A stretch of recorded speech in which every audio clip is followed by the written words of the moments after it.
Print और electronic media से लोग, हमारे दोस्त यहाँ आए हैं। सबसे पहले मैं अपने मेरे साथी हैं, मेरे साथ जो यहाँ बैठे हैं डेस्क पे, इनका तो तारुफ देना नहीं है कि किसी मोहताज नहीं है तारुफ के, लेकिन फिर भी मैं बताऊं, कैसर निजामी साहब आप सब जानते हैं, हमारे बहुत एक दिग्गज आर्टिस्ट हैं। मुनीर अहमद मीर साहब, एजाज राज साहब और जितने भी यहाँ आगे पीछे हमारे म्यूजिशियंस बैठे हैं, सिंगर्स बैठे हैं, ये किसी तारुफ के मोहताज नहीं है। आज की प्रेस कॉन्फ्रेंस का जो मकसद ये है, सबसे पहले मैं क्लियर करूं कि ये एंटी एस्टेब्लिशमेंट प्रेस कॉन्फ्रेंस नहीं है। हमें किसी के खिलाफ कोई भी कुछ बात नहीं करनी है, लेकिन जो मसाइल दरपेश हैं प्रेजेंट सिनेरियो में, वो हायर अथॉरिटीज तक पहुंचाने के लिए इस प्रेस कॉन्फ्रेंस का इनेकाद किया गया है। मैं अपनी सारी आर्टिस्ट कम्युनिटी के लेवल को स्ट्रीमलाइन करने की जरूरत है। जो हमारे सीनियर आर्टिस्ट हैं उनको इग्नोर किया जा रहा है, नेग्लेक्ट किया जा रहा है। अगर हम यंग आर्टिस्ट हमारे सर माथे पे हैं, जो भी टैलेंटेड लोग हैं, वो उनको किसी के पुश करने की जरूरत नहीं है, वो खुद ब खुद लोगों में आते हैं और पसंदीदा फनकार बन जाते हैं। लेकिन हमारी कुछ पॉलिसीज हैं, चाहे गवर्नमेंट की हैं, चाहे जो हमारे प्राइवेट अदारे हैं, खासकर जो कल्चरल इंस्टीट्यूशंस हैं, उन पे नजरसानी करने की जरूरत है। जैसे एक डिग्निटी और ऑनर एक आर्टिस्ट का होता है, जब हम किसी बाहर के आर्टिस्ट को अपने कश्मीर में या जम्मू कश्मीर में बुलाते हैं, उनका जो ट्रीटमेंट होता है वो हमारे ट्रीटमेंट से डिफरेंट होता है। एक तो वो चीज है। दूसरी चीज मैं बताऊं, हम सब लोग ग्रेडेड आर्टिस्ट हैं। एक टॉप ग्रेड या ए ग्रेड हासिल करने के लिए पूरी जिंदगी चली जाती है, तो हमने अपनी जिंदगियां इस आर्ट पे डेडिकेट की हैं। लेकिन जो डिस्क्रिमिनेशन हो रहा है, उस बात ने हमें यहाँ इस टेबल पे आपसे बात करने के लिए मजबूर किया। मैं सब यहाँ कॉन्फ्रेंस का एजेंडा बिल्कुल ओपन है। जो हमारी ख्वाहिशात हैं, जो हमारी डिमांड्स हैं, उन पे बात करनी है। और सबसे पहले मैं इस इंट्रोडक्शन के बाद मैं अपने साथी निजामी साहब से कहूंगा कि वो शुरुआत करें इस प्रेस कॉन्फ्रेंस की और अपने ख्यालात से नवाजें हमें। बहुत बहुत शुक्रिया वहीद भाई और तमाम दोस्तों का जो इस वक्त मसाफत की दुनिया से जो जुड़े हुए हैं और हमारे लिए यहाँ पे जमा हो गए हैं। बहुत मशहूर हूँ मैं। ये अब ऐसा समझ लीजिए कि जब हमारे बस से ये बात बाहर हो गई तब हमने आप लोगों को सदा किया कि आप यहाँ पे आ जाए, हमें कवर करें। और ये कोई गिला नहीं है, एक ज़रूरत है। 35 साल जैसे वहीद भाई ने बता दिया कि हमारे ग्रेड्स हमने अचीव किए हैं, तो हमारी जो सर्विसेज हैं उसके नाते उनके बल पे हमारा हक बनता है कि हम अपने हक के लिए आवाज़ उठाएं। और जो सारे के सारे जो मेरे भाई यहाँ पे बैठे हैं, किसी तारुफ के मोहताज नहीं है।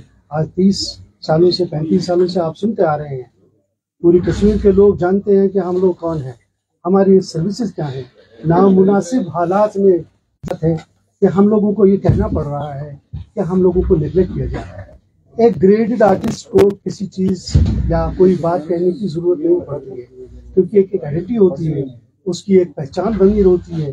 तभी लोग उसे कहते हैं ये वहीद भाई है, या मुनीर भाई है, या कोई और साहब है। सबसे बड़े दुख की बात यह है कि हम लोगों से पहले कहा जाता था जब तक ना आप कोई ग्रेड कवर करेंगे तब तक आपको फ्लो काम का नहीं रहेगा। और ये फ्लो के लिए हम लोगों को 30 साल लग गए।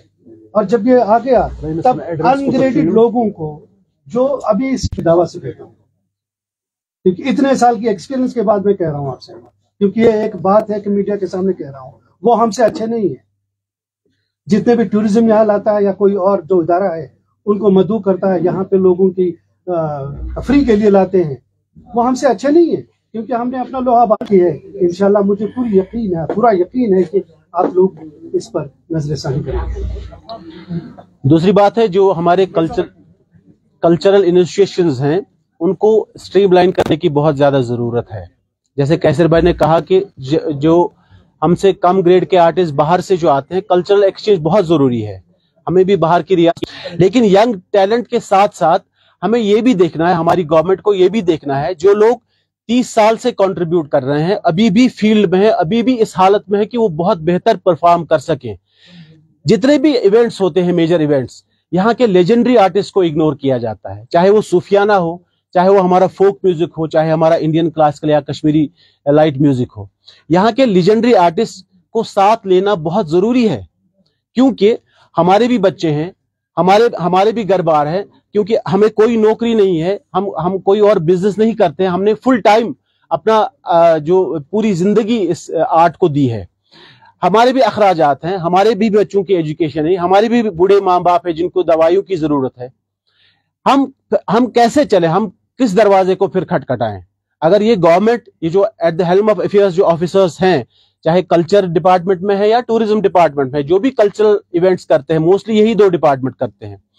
मैं आपको एक इंस्टेंस देता हूं। अभी क्रिसमस से 31 दिसंबर तक कम से कम 20 इवेंट यहाँ के गवर्नमेंट ने तरतीब दिए हैं। यंगस्टर्स बहुत हमारे सर पे हैं, सर माथे पे जो टैलेंटेड लोग हैं उनको साथ लेके चले, क्योंकि हम भी प्रमोट करते हैं। आपको मालूम है कि हम ईयरली फेस्टिवल करते हैं शशरंग, हम उसमें सबसे पहले यंग लोगों को लेते हैं, स्कूली बच्चों को लेते हैं, हमारी भी वो ड्यूटी है। लेकिन इस गवर्नमेंट का ये फर्ज है कि जो यहाँ के लोग जो 50 साल अभी एज्ड आर्टिस्ट हैं, 40 क्रॉस किए हैं और 30 साल की सर्विस है या 25 साल की सर्विस है, उनके बारे में सोचना है ना। उनको अगर इवेंट करना है, यंगस्टर्स को लेना है या बाहर किसी मेहमान को लाना है, हमें कोई आपत्ति नहीं है। लेकिन जो यहाँ के हमारे कलाकार हैं, लेजेंडरी आर्टिस्ट है, पिछले 30 साल और नामसाइब हालात में हमने यहाँ इस मशल को जिंदा रखा, जला के रखा, उनको सोचना है ना। उनको बहुत सीधे संजीदगी से सोचना है। उन आर्टिस्ट को अपना ड्यू शेयर लेना चाहिए और देना चाहिए, और डिग्निटी और ऑनर, ये सबसे बड़ी। मैं ऐड करना चाहूंगा कि जहां भी यहाँ पे कहीं पे प्रोग्राम होता है तो बाहर से आर्टिस्ट बुलाए जाते हैं, और यहाँ के यंगस्टर्स उनको भी बुक किया जाता है कश्मीर के कल्चर के नाम पे, जो कहीं है नहीं। मैं आपको ये वसूख से बताता हूँ कि कश्मीर के नाम पे जो कल्चरल प्रोग्राम बाहर में होते हैं, मुझे आप एक इंस्टेंस बता दीजिए जहाँ पे कश्मीरी गाना गाया जाए। यहाँ पे आज भी बाहर के गाने गाए जाते हैं, और हमारी लोग हैं, एडमिनिस्ट्रेशन है, हमारे जो लिस्टनर्स हैं, वो बाहर वाले गाने सुनते हैं। ऑथेंटिक म्यूजिक को या ऑथेंटिक कल्चर को प्रमोट करना है, नहीं किया जाता। बॉलीवुड को पूरी दुनिया प्रमोट करेगी। मोहम्मद रफी साहब या किशोर कुमार साहब को हम क्या प्रमोट करेंगे, वो तो पूरी दुनिया में मशहूर है। हमारी आइडेंटिटी, हमारा कश्मीर का संगीत, जो हमारा फोक विरसा है, जो फोक विरसा, हम उसे रह जाते हैं। जी आप बताएं, जितने भी डिपार्टमेंट्स हैं वो क्या काम करते हैं। जितने भी यहाँ के फोक कलाकार हैं और सीनियर आर्टिस्ट हैं, उनको छोड़ के जो हमारे बाकी आर्टिस्ट हैं, उनसे फिल्मी गाने गवाते हैं। पूरी हिंदुस्तान जानती है फिल्मी गाने क्या है, वो हमसे बेहतर जानते हैं। और हम उनको यहाँ आके, हमें क्या चाहिए, हमें उनको फोक, यहाँ का फोक प्रेजेंट करना चाहिए। यहाँ के रीति रिवाज क्या है वो हमें उनको दिखाने चाहिए। दूसरी बात मैं ऐड करना चाहूंगा कि ये हमारे यहाँ पे या तो आप लोग हमें बोलने दीजिए। एक और बात मैं यहाँ मीडिया वालों के सामने रखना चाहता हूँ कि जिस कल्चर को यहाँ पे लोग गवाते हैं और कहते हैं कि ये कश्मीरी कल्चर है, कश्मीरी कल्चर सिर्फ छाकर और रोक नहीं है। कश्मीरी कल्चर सूफियाना भी है। कश्मीरी कल्चर में अगर गजल नहीं होती तो कोई गाता नहीं है। वचन और जो पद है, फिर वो फोक वाले वो गाते हैं, सही बात, लेकिन फोक वाले कश्मीरी गजल गाते हैं। ये अलग अलग जॉनर है सारे, ये अलग अलग जॉनर है, लेकिन कश्मीरी कल्चर में हमारी गजल भी आ जाती है। कलचुना सूफी साहब का नाम भी हटाना है, विजय मल्ला का भी, विजय मल्ला का नाम भी हटाना है। अगर उन सब का आप हटा रहे हैं तो हम खुद ब खुद हट जाएंगे। अगर वो लाइमलाइट में है, अभी जिंदा है, तो फिर कश्मीरी जो कल्चर है वो सिर्फ फोक नहीं है। राज बेगम जी का नाम उनके बाद हम लोगों ने जिंदा रखा। नसीम अख्तर साहिबा है, शमीम जी है, बाकी लोग ना मसाहिब हालात में जो ये कल्चर, ये सिंफ अगर जिंदा रही है तो वो हम लोगों की वजह से हुई। आप लोग भी जानते हैं, और जो जितने भी सामाइन इस वक्त देख रहे हैं वो भी जानते हैं। जो यहाँ के इसके बानी थे वो तो कहीं चले गए, कुछ यहाँ गए, कुछ वहां गए, कुछ उधर गए, कुछ इधर गए, लेकिन जो यहाँ रहे इन नामसाइब हालात में हमने जिंदा रखा। हमको क्या मिला? कुछ भी नहीं मिला। आज मुझे पता नहीं कहाँ से लोग आ जाते हैं इस नाम पे, कल्चर के नाम पे कश्मीरी कल्चर को जिंदा रखना है। एक मुझे बताओ, उसको पता, मैं पूछूं कल्चर पता है क्या है? जरा एक मुझे डिफाइन करो। मैं दूसरी बात मेरी बात खत्म करके मैं एजाज भाई से उनके तासुरात और उनको क्या व्यू पॉइंट है वो कहेंगे। दूसरी जो सानिया है, जो ट्रेजिडी हमारे कल्चर के साथ है, अगर कोई कल्चरल इवेंट ऑर्गेनाइज करना है तो वो आर्ट नोइंग या कल्चर नोइंग आदमी होना चाहिए। जैसे अगर हमें कश्मीरी वाजवान बनाना है तो हम वाजा को कांटेक्ट करेंगे ना।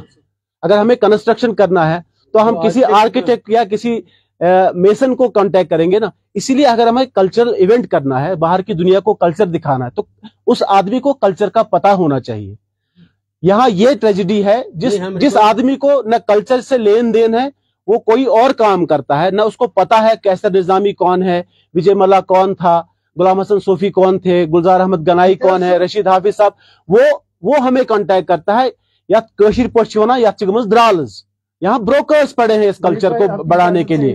तो वो कल्चर खत्म होना चाहिए। ये जो म्यूजिक से वाबस्ता लोग हो, कल्चर से वाबस्ता लोग हो, उनको इन इवेंट्स में शामिल करना चाहिए। आज के प्रोग्राम में देख लीजिए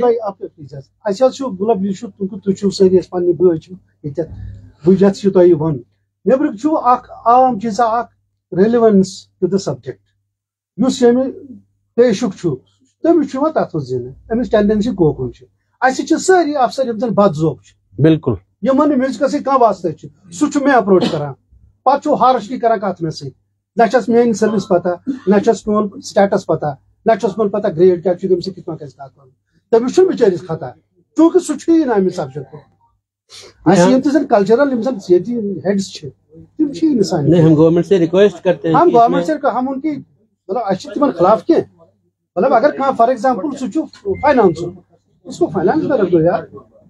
म्यूजिक जो कंसर्न है, जो रिलेटेड है, जिसको मुझे पता है, जिसको संभालना आएगा, उसको तो दे दो ये डिपार्टमेंट। जो बोर्ड बार मैक्सिमम यही हो रहा है कि कारी नजार बदस्ते एजाज साहब आप जी, आपका शुक्रिया, आप यहाँ आए और ऐसा मुद्दा है कि ये सब आर्टिस्टों के लिए मैं आपको समझाऊंगा सर्विस क्या है।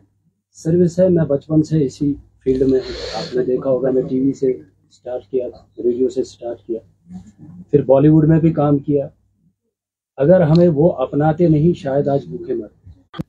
तो यहाँ अभी साधना सरगम जी ने कहा कि मैं आपके साथ सॉन्ग करूंगी, मैंने कहा कश्मीरी करूँ। देखेंगे आप, जब हम अपने इस जबान के लिए हमने भी अपनी सर्विस दी है, चाहे हालात खराब थे, देखिए कितना कंट्रीब्यूशन करेंगे हम अपनी साइड। आर्टिस्ट होता है एक कमजोर आदमी होता है, दिल का साफ होता है, और ना ही इसका किसी के साथ वो ये जिद वगैरह ऐसा कुछ होता नहीं। ज़िमनन मैं बताऊंगा, एजाज साहब कंटिन्यू करेंगे इसके बाद। अभी सबसे बड़ा इंटरनेशनल इवेंट यहाँ हुआ G20, हमारे कश्मीर में मई में हुआ। बुलंद ये कहना चाहता हूँ कि जितने भी हमारे कश्मीरी लोग उसमें पार्टिसिपेट किए, जो यहाँ साजंदर आप देख रहे हैं, आप मिलेंगे उनसे, ये देखिए यहाँ बैठे हैं, अभी तक इसी दलाली का वो शिकार हो गए हैं। अभी तक इनको अपना पैसा नहीं मिला है।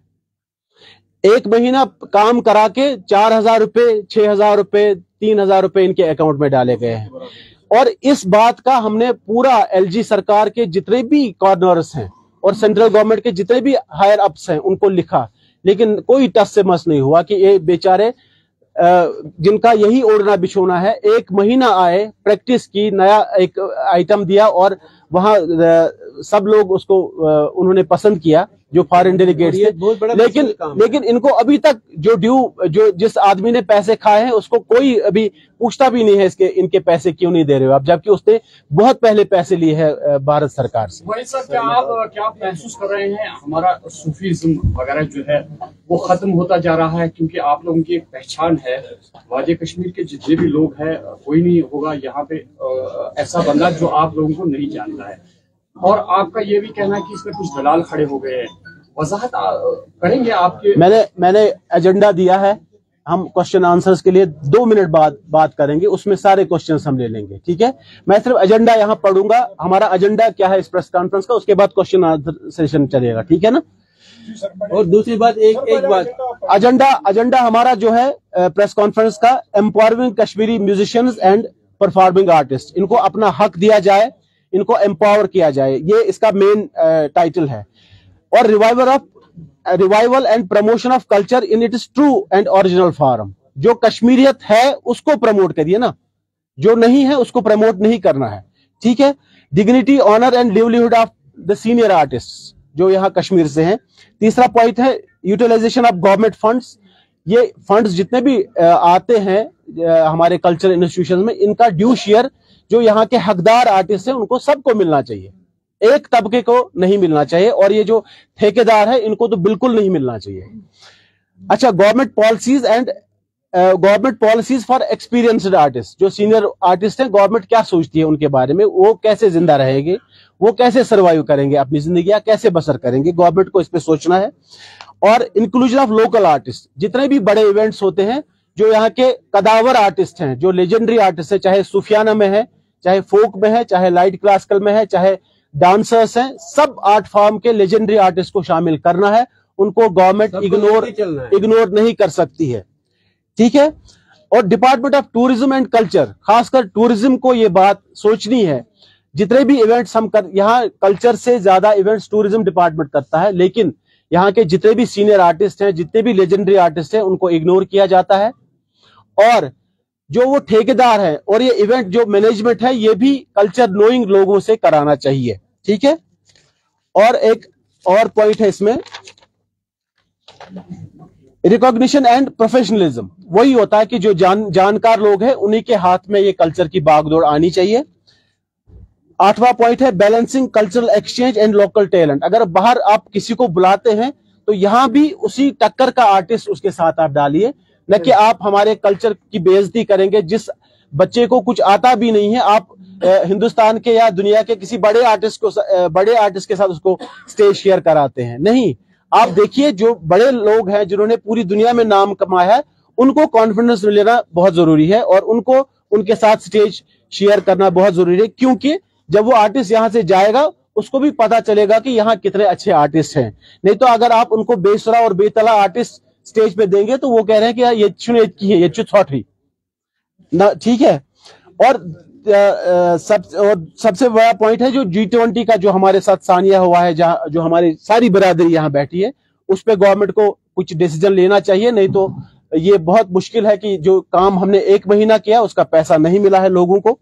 और कल्चरल इंस्टीट्यूशंस जो फंडिंग आती है, एक तो उस फंड को बढ़ाना है और उस फंड को प्रॉपरली यूटिलाइज करना है। और यहाँ के जो दिग्गज आर्टिस्ट हैं, सूफियाना, छकरी और लाइट म्यूजिक में या किसी भी आर्ट फॉर्म में, उनको साथ लेके चलना है, उनको साइड लाइन नहीं कर सकते हैं, क्योंकि हमारा भी यही कल्चर प्रमोट करना, ओढ़ना बिछोना है, हमारा भी इसी पे सारा घर-बार चलना है। और ऐसा नहीं है कि हम अच्छे आर्टिस्ट नहीं है, ये सब आप जानते हैं। सबने अपना अपना कंट्रीब्यूशन दिया है, 30 साल, 35 साल, 40 साल, 20 साल अपना कंट्रीब्यूशन दिया हुआ है। तो हमें डिस्क्रिमिनेशन नहीं चाहिए, एक डिग्निटी और ऑनर चाहिए और फुल पार्टिसिपेशन चाहिए यहाँ जो यूटी सरकार जितने भी इवेंट्स करती है। और ये एजेंडा की कॉपी है, इसी पे आप फिर प्रेस रिलीज भी बताइए। अब क्वेश्चन आंसर का जो सिलसिला है वो आप पूछ सकते हैं, 1 by 1 प्लीज। चीज को लेकर मैं आपसे पूछना चाहता हूँ जी।